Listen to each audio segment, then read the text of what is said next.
Hello, welcome back. This is Grillenheimer. I'm going to make this super quick. I really don't care how you vote. I really don't care what side of the spectrum you're on politically.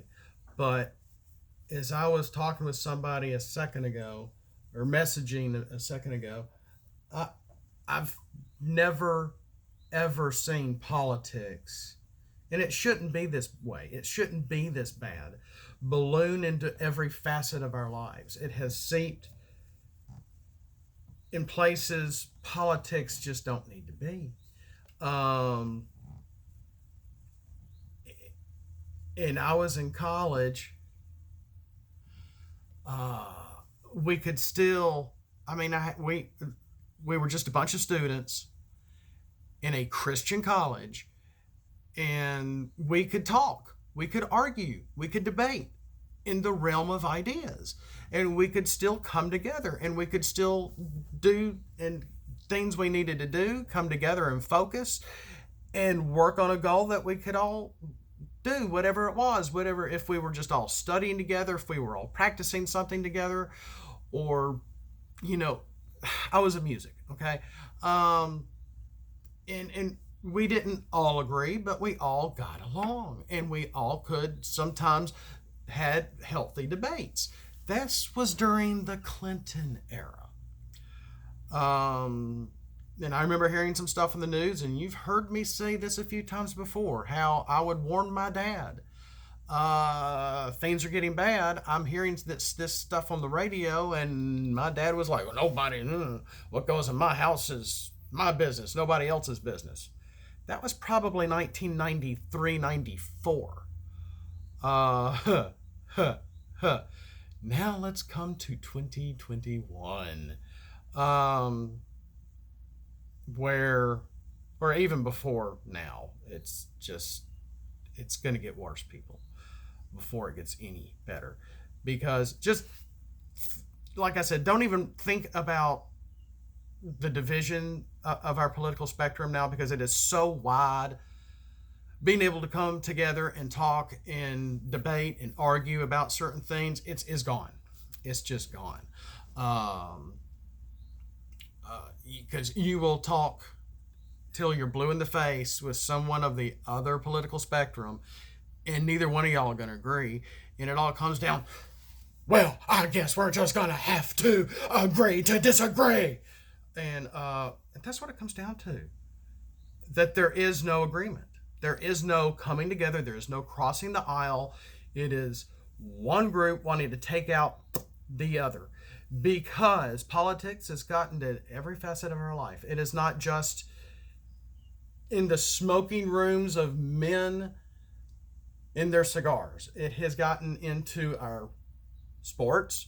A lot of people have stopped watching NFL, and even on the college level, because of things that have been going on over the past 12 years or so, 15 years. Uh, the politics nobody wants to sit down and watch a football game and get inundated with things being pushed on them that they just want to turn their brain off to. It's like, no, I want to enjoy a game.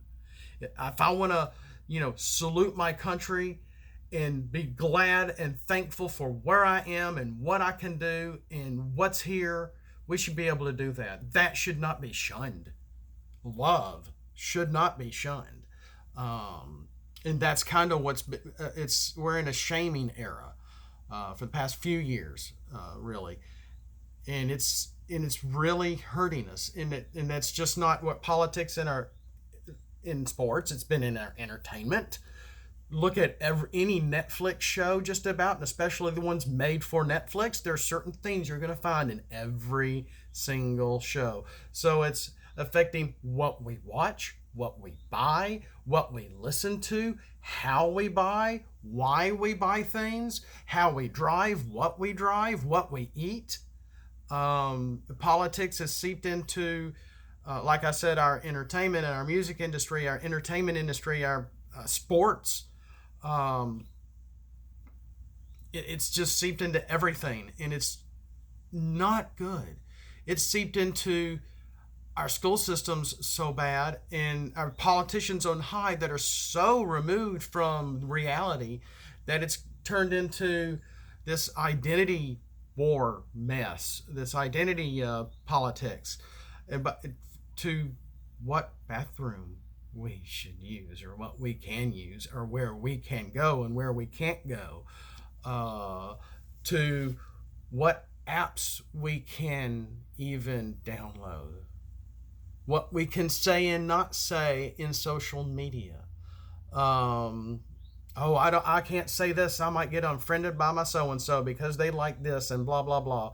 I can't say this in this group because that's not part of this conversation, etc., etc., etc. Oh, I better not say this, or this is going to label me a Christian and I might get deleted. I might get knocked off. It happens. It happens. And as well as being politics seeping into the bedroom, the bathroom. It's nuts. We don't need to know what you're doing in the bedroom. So what? Who cares? Or what? This is politics. It's turned into identity politics. And it's all about the era of moi, me, myself, and I. And it's not just you being the king of your castle, it's you thinking you're in control of your world, when what we have actually done is let the people on Capitol Hill have more power over us because we've been giving it to them for the sake of entitlement. Let that sink in for a minute. I mean, I can change my own oil on my own car. I can change my own brake pads, and now we can even do our rotors. I've changed alternators, a few alternators. What if it comes down? I'm not allowed to do that anymore. What happens if I have to go to a licensed professional? You can't do that. We have a new regulation. You can no longer work on your own car. How would that affect people? Doing your own plumbing, doing some of your own electrical in your own home, fixing things, maintaining things. We don't always have money to be able to pay somebody to do something, because old traditional American exceptionalism allows us to do a lot of things on our own, learn how to do a lot of things on our own, thanks to YouTube now even. Oh, how do I do this again? Oh, here's a video on YouTube. I can do this myself. I just need a couple of this and that, and do it yourself. But it may come to a world, and we were talking about this with my dad and my brother around Christmas about, I don't know, 6 or 7 years ago, before Trump took office. Who was president then? In a lot of things we felt like we were getting choked. A lot of things that we couldn't do, so to say. In seeing it now, because the current administration, I forgot which it was. I didn't mean to get into politics. I've got to be working. Where I forgot if it was the Washington Post or the New York Times, and somewhere deep in their I wish I could quote the article. I'm sorry, I don't have it up. Where they're actually had to accidentally, unbeknownst to them, praising Trump's economy and hoping that Biden's administration can get everything back going pre-COVID, because pre-COVID was 3 years of Trump.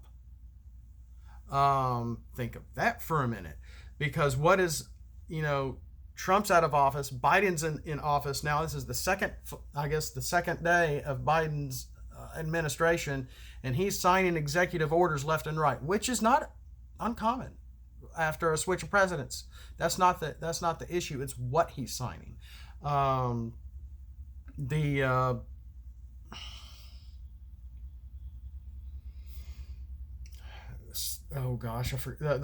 pipeline has been stopped. So we are no longer energy sufficient completely. So I'm sure we're going to have to get that source probably outsourced again, which is on a global agenda. And those people working for those companies have probably are going to have to be let go and be laid off, with the minimum wage going up to $15 an hour. If you were, were paying your employees $7.50 or $8 an hour or whatever, and you had about, let's do the math, shall we? Let's say we have 15 people, and they get paid, well, let's just make it easy, make it $8 an hour for 40 hours a week. Let's see.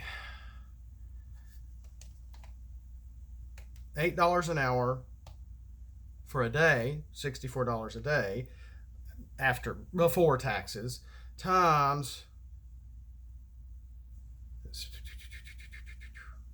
let me do this.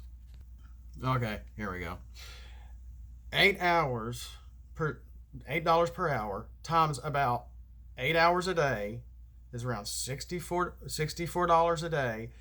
Multiply that by 10 days for about 2 weeks is about $640, which, yeah, it isn't much. But if we multiply that by our 15 people, that's $9,600 that company's going to have to give to those 15 people. Now, let's make it $15 an hour. $15 times 8 hours is $120. Multiply that by our 10 days of working. Yeah, it's about $400 more per person.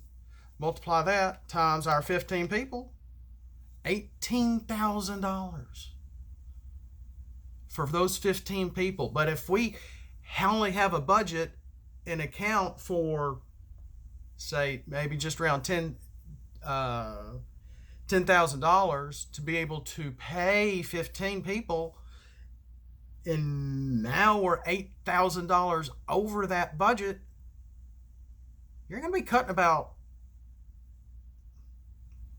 again, what, 3-4 people to get it back under 10,000? People are going to get laid off. People are going to be losing their jobs because of the minimum wage increase. Because not only has small businesses been hurt, who are the backbone of our country. They really are. Don't let the media fool you. The small businesses are the backbone of our country. And with the virus from last year, a lot of them have been put out of business.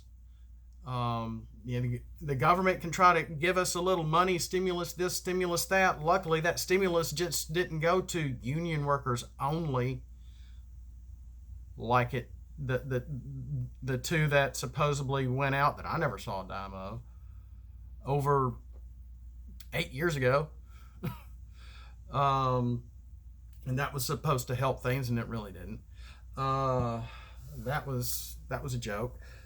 So, yeah, 2 executive orders right there within the second day of his presidency was already costing people jobs. Did we want this?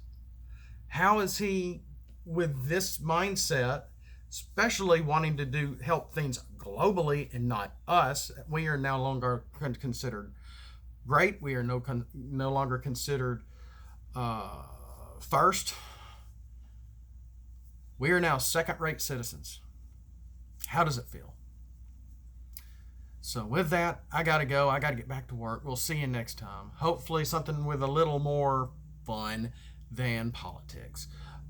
Sorry. We'll see you next time. Have a blessed day, and remember to have a good day.